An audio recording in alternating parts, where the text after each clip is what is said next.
Drew Arellano sumailalim pala ito sa operasyon or post-surgery sa vasectomy kasama ang kanyang asawa sa operating room.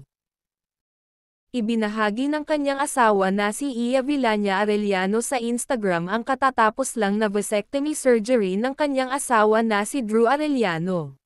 Happy vasectomy. Marahil na pag-isipan na rin ng mag-asawa na pasukin itong family planning method na vasectomy dahil sa sitwasyon nila.